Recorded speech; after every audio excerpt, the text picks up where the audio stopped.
Creativity కావాలి. విదేశీ వస్తువులను వాడే ప్రయత్నం బంద్ చేయండి. స్వదేశీ వస్తువులను తయారు చేసుకోండి. ఏవైతే ఇతర దేశాల నుంచి దిగుమతులు మనం తీసుకుంటున్నామో దాన్ని గుర్తించండి.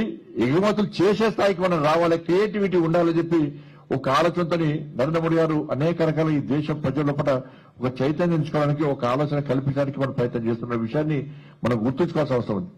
అందుకే దాని అనుగుణంగా మనం దీన్ని ముందుకు అవసరం ఉంది. ఇవన్నీ తెలుసుకోవడానికి ఇవాళ కర్మయోగి పోర్టల్ ఇవాళ మనం చూడాల్సిన అవసరం ఉంది. ఐగాట్ కర్మయోగి పోర్టల్ ద్వారా 3600 కోర్సులకు సంబంధించి మనం ఆన్లైన్ ద్వారా నేర్చుకునే అవకాశం ఉంది.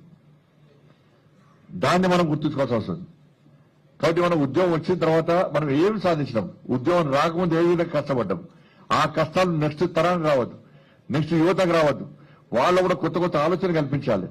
ఈ దేశం పట్ల ఒక మంచి ఆలోచనతో కల్పించే విధంగా సమాజాన్ని తయారు చేయాలని చెప్పి ఒక ఆలోచన మీ లోపల వచ్చినప్పుడే మీ ఉద్యోగం పొందిన దానికి సార్థకత ఉంటుందన్న విషయాన్ని గుర్తించాలి. నాకు ఉద్యోగం వచ్చింది, అయిపోయింది, కథం, నాకు ఏం అవసరం లేదు, ఇక నేను నా కుటుంబం అన్నట్టు ఆలోచన పక్క పెట్టాలి. First nation next family. First nation next family. దీన్ని మనకు దృష్టిలో పెట్టుకోవాల్సిన అవసరం ఉంది. ఎందుకంటే ఇవాళ ఈ దేశాన్ని అభివృద్ధి చేయాలి. ముఖ్యంగా తెలంగాణ, ఆంధ్రప్రదేశ్ చూసుకోండి, ఇవాళ తెలంగాణ చూసుకోండి, తెలుగు రాష్ట్రాలు చూసుకోండి. 12 సంవత్సరాల్లో తెలంగాణ రాష్ట్రానికి 12 లక్షల కోట్ల రూపాయల నిధులు కేటాయించిన ప్రభుత్వం నరేంద్ర మోడీ ప్రభుత్వం అభివృద్ధి కోసం తెలంగాణ రాష్ట్రానికి. ఇవాళ ఆంధ్రప్రదేశ్ చూసుకోండి, ఇవాళ ఆంధ్రప్రదేశ్ కేవలం 2 సంవత్సరాలు 3 లక్షల కోట్ల విలువ చేసేటువంటి అభివృద్ధి పనులను ఈ ఆంధ్రప్రదేశ్ రాష్ట్రానికి నరేంద్ర మోడీ ప్రభుత్వం, ఎన్డీఏ ప్రభుత్వం కేటాయించిన విషయం ఉంటుంది. అంతేందుకు మీ కర్నూలు సభలోనే 13,300 కోట్ల రూపాయల నిధులను కేటాయించిన నరేంద్ర మోడీ ప్రభుత్వం. ఆంధ్రప్రదేశ్ రాజధానికి 58,000 కోట్ల రూపాయలు ఇలా ఆర్థికంగా సహాయం చేస్తున్న ప్రభుత్వం నరేంద్ర మోడీ ప్రభుత్వం. దేశం ఇవాళ సౌత్ లో ఎక్కువ నిధులు తీసుకొచ్చి ఎక్కువ అభివృద్ధి చెందుతున్న రాష్ట్రం ఏదైనా ఉంది అంటే అది కేవలం ఆంధ్రప్రదేశ్ రాష్ట్రం అనే విషయాన్ని మనం గుర్తుంచుకోవాలి. అందుకే మన తెలంగాణ కూడా ఆలోచిస్తున్నారు కదా, అరే డబుల్ ఇంజన్ సర్కార్ వస్తే ఆంధ్రప్రదేశ్ ఏ విధంగా అభివృద్ధి చెందుతున్నది, నిధులు ఏ విధంగా వరదలకు వస్తున్నాయి ఆంధ్రప్రదేశ్ రాష్ట్రానికి. కాబట్టి మా తెలంగాణలో కూడా డబుల్ ఇంజన్ సర్కార్ రావాలని చెప్పి తెలంగాణ ప్రజలు ఆలోచిస్తున్నారంటే ఆంధ్రప్రదేశ్ రాష్ట్ర అభివృద్ధి కోసం నరేంద్ర మోడీ ప్రభుత్వం ఏ విధంగా సహకరిస్తుంది, ఇంకా ఏ విధంగా సహకరించబోతుంది, ఏ విధంగా ప్రణాళికలు రూపొందిస్తున్నది. ఆంధ్రప్రదేశ్ రాష్ట్ర ముఖ్యమంత్రి గారు ఏ విధంగా కష్టపడి ఇష్టపడి ఒక సంకల్పం తీసుకొని కసితోని ఈరోజు ఏ విధంగా కేంద్ర ప్రభుత్వాన్ని ఒప్పించి మెప్పించి ఇలా నిధుల వరదని ఇలా తెలంగాణ ఆంధ్రప్రదేశ్ రాష్ట్రం తీసుకొస్తుందో మనం ఆలోచించాల్సిన అవసరం ఉంది. దానికి అనుగుణంగానే ఎన్నికల సందర్భంగా ఎన్డీఏ ప్రభుత్వం ఆంధ్రప్రదేశ్ రాష్ట్రానికి ఏ విధంగా హామీలు ఇచ్చిందో, హామీలు ఇవ్వకుండా కూడా ఈ ఆంధ్రప్రదేశ్ రాష్ట్రానికి, తెలుగు రాష్ట్రాల అభివృద్ధికి నరేంద్ర మోడీ ప్రభుత్వం కట్టుబడిన విషయం వాస్తవం. ఇవాళ ఈ తెలంగాణ రాష్ట్రంలో భారతీయ జనతా పార్టీ ప్రభుత్వం లేకపోవచ్చు, ఎన్డీఏ ప్రభుత్వం లేకపోవచ్చు, కేరళలో లేకపోవచ్చు, తమిళనాడులో లేకపోవచ్చు, హిమాచల్లో లేకపోవచ్చు, ఎక్కడ లేకుండా కూడా అన్ని రాష్ట్రాలు అభివృద్ధి చెందాలని ఒక లక్ష్యం నరేంద్ర మోడీ గారికి ఒక ఆలోచన. అన్ని రాష్ట్రాలు అభివృద్ధి చెందనే ఈ దేశం శక్తివంతమైన భారతదేశంగా నిర్మాణం అవుతుందనే ఒక ఆలోచన తప్ప ఈ రాష్ట్రంలో ఈ ప్రభుత్వం ఉంది ఇక్కడనే ఎక్కువ నిధులు ఇవ్వాలి, ఈ రాష్ట్రంలో మన ప్రభుత్వం లేదు ఇక్కడ నిధులు ఇవ్వద్దని చెప్పి ఆలోచన కాదు.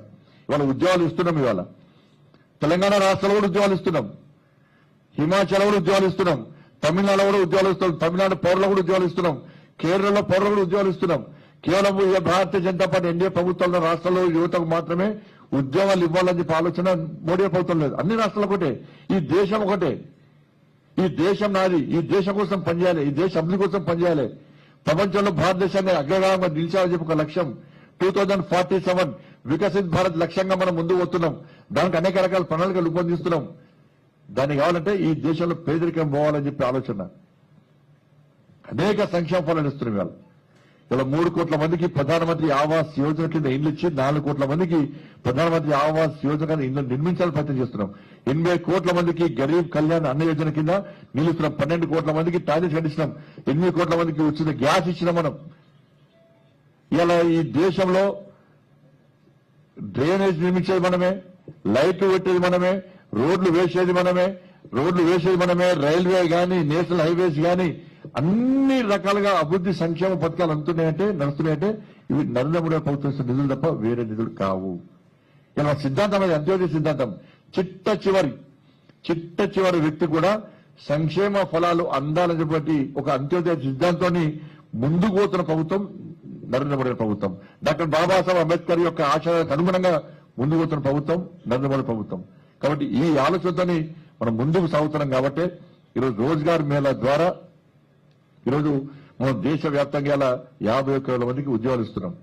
కాబట్టి రాబోయే రోజుల్లో ఇంకా ఈ ప్రక్రియ నిరంతరం కొనసాగే విధంగా నరేంద్ర మోడీ ప్రభుత్వం ఆలోచిస్తుంది. కాబట్టి మరొక్కసారి విజ్ఞప్తి చేస్తున్నా, ఏదైతే నరేంద్ర మోడీ గారు పిలిపించారో ఈ సప్త సూత్రాల యొక్క కార్యక్రమాన్ని మనందరం పాటించాల్సిన బాధ్యత మన మీద ఉంది. దాన్ని పాటించడం ద్వారా ఇవాళ మనం ఆర్థిక సంక్షోభం రాకుండా ఈ దేశాన్ని కాపాడుకోవాల్సిన బాధ్యత మన మీద ఉందన్న విషయాన్ని ప్రతి వ్యక్తి గుర్తించి దానికి అనుగుణంగా ముందు పోవాల్సిందిగా అందరికీ విజ్ఞప్తి చేస్తూ ఇవాళ కష్టపడి ఇవాళ చూస్తున్నాను హైదరాబాద్ లో ఈ నిరుద్యోగ సమస్య మీద నిరుద్యోగ మార్చి చేసి నేను వేలాది మంది యువతతోని ఉద్యోగాలను ఖాళీలు భర్తించాలి, ఉద్యోగాలు ఇవ్వాలని చెప్పి నేను నిరుద్యోగ మార్చి చూసినాను. సెంట్రల్ లైబ్రరీ పోయాను.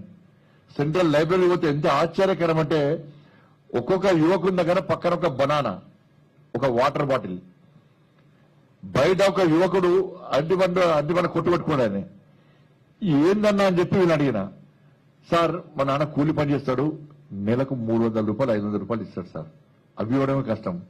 కాబట్టి మార్నింగ్ లేచి బనానా, మధ్యాహ్నం బనానా, 5 గంటలకు లంచ్ చేస్తాం సార్. లంచ్ డిన్నర్ మొత్తం ఒకటే సార్, ఎందుకంటే బ్రేక్ఫాస్ట్ లంచ్ డిన్నర్ చేయడానికి డబ్బులు లేవు అని చెప్పండి. ఎదురుగా అరటిపండ్ల కొట్టు పెట్టినటువంటి యువకుల దగ్గర పోయినా ఎందుకు షాప్ పెట్టామంటే, సార్ ఇదే లైబ్రరీలో నేను చదివి గడ్డాలు మీసాలు పెంచుకొని ఉద్యోగం రాలేదు సార్, ఆ కష్టమైతే తెలుసు. నేను బంపర్ ఆఫర్ పెట్టినా సార్, ఒక్క అరటిపండు కొంటే ఒక అరటిపండు ఫ్రీ. అంత స్థాయికి ఇవాళ నిరుద్యోగ యువత వచ్చింది. వాళ్ళ రాష్ట్ర ప్రభుత్వాలు ఉద్యోగాలు కల్పించే స్థితులు లేవు. కానీ రాష్ట్ర ప్రభుత్వాలు ఉద్యోగాలు కల్పిస్తామని చెప్పి కేంద్ర ప్రభుత్వం ఖాళీ కూర్చోలే. వాళ్ళ ఉద్యోగాల కోసం రాష్ట్రాలలో ఉద్యమాలు వస్తున్నాయి, యుద్ధాలు వస్తున్నాయి. వాళ్ళ రాష్ట్ర ప్రభుత్వం ఉద్యోగాలు కల్పిస్తలేదు కాబట్టి, ఆ క్రియేటివిటీ రాష్ట్ర ప్రభుత్వాల లోపల లేదు కాబట్టి కనీసం కేంద్ర ప్రభుత్వం ఉద్యోగాలు ఇవ్వాలని చెప్పి ఒక సంకల్పం తీసుకొని మనం పనిచేస్తున్నారు. ఇవాళ కేంద్ర ప్రభుత్వ ఉద్యోగులు చాలా హ్యాపీగా ఉన్నారు. ఇవాళ డిఎల్ విషయంలో కానీ అన్ని రకాల సౌకర్యాలు కల్పిస్తున్నాం మనం. కానీ ఈ రోజు నుంచి మీరు గల్లా ఎగరేసుకొని ఎస్ నేను సెంట్రల్ గవర్నమెంట్ ఎంప్లాయీని అని గల్లా ఎగరేసుకొని సగర్వంగా తలెత్తి తిరిగేటువంటి పరిస్థితుల మంచి రోజాలు మీకు వచ్చింది వాళ్ళు. కాబట్టి రాబోయే రోజుల్లో కూడా ఇట్లా గౌరవంగా బతకండి, ఇక్కడ అవమానాలకు గురికాకండి, అవినీతికి పాల్పడకండి. నిజాయితీగా నిబద్ధతతోని ఒక కమిట్మెంట్ తోని నరేంద్ర మోడీ గారు మీకు ఉద్యోగాలు ఇచ్చినో దాన్ని ప్రతిసారి మీరు మనసులో నెమరు వేసుకోండి. నేను కష్టపడి సాధించిన జాబ్ను ఇక్కడ పై రోజు జరగలే, నెక్స్ట్ కూడా ఇంకా క్రియేటివిటీ నా ద్వారా జరగాలి. ఈ దేశానికి ఏదో ఒకటి చేయాలి.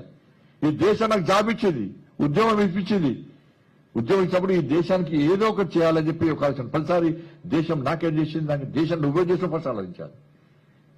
ఈ దేశంలో పవిత్రమైన భారతదేశంలో భారతీయుడు పుట్టడమే మన అదృష్టం.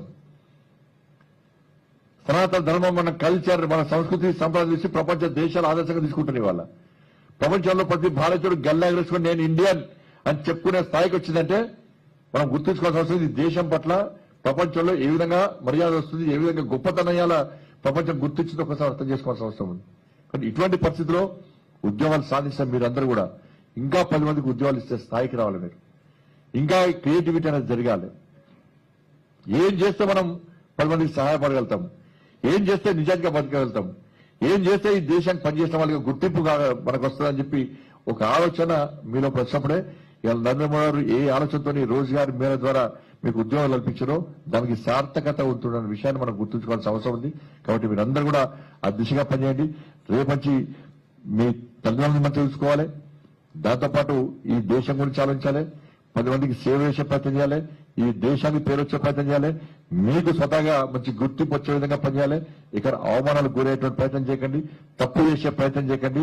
సగర్వంగా తలెత్తుకొని తిరిగేటువంటి ఆలోచన మీకు వచ్చినప్పుడే ఎస్ నా కొడుకు ఉద్యోగం వచ్చింది, ఇవాళ సమాజంలో గుర్తింపు వచ్చింది, సమాజానికి సేవ చేస్తుడు, నిజాయితీవంతుడిగా నీతివంతుడిగా నా కొడుకు నా అమ్మాయికి పేరు వస్తుందని చెప్పి మీ తల్లిదండ్రులు సగర్వంగా తలెత్తుకున్నటువంటి ప్రయత్నం చేయాల్సిందిగా మీ అందరికీ విజ్ఞప్తి చేస్తూ మరొక్కసారి కష్టపడి ఉద్యోగాలు సాధించి ఈ రోజు నియామక ఉత్తర్వులు తీసుకున్నటువంటి రిక్రూట్మెంట్ ఆర్డర్ తీసుకున్నటువంటి మీ అందరూ కూడా మీకు, మీ కుటుంబ సభ్యులకు, మీ తల్లిదండ్రులందరూ కూడా హృదయపూర్వక అభినందనలు శుభాకాంక్షలు తెలియజేస్తూ విష్ ఆల్ ది బెస్ట్. మీ అందరూ సక్సెస్ కావాలని చెప్పి మీరు మీ కుటుంబాలు నిన్ను నూరేళ్ళు ఆరోగ్యాలతో ఉండాలని చెప్పి మనస్ఫూర్తి అమ్మవారిని వేడుకుంటూ ముగిస్తున్నాం. జై భారత్, జై హింద్.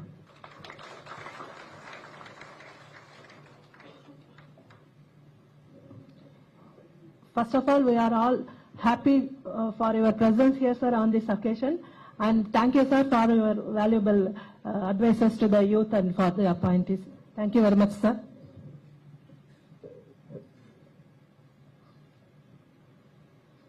ఇప్పుడు ఇంకా మన prime minister honourable prime minister garu speech ఉంటుంది.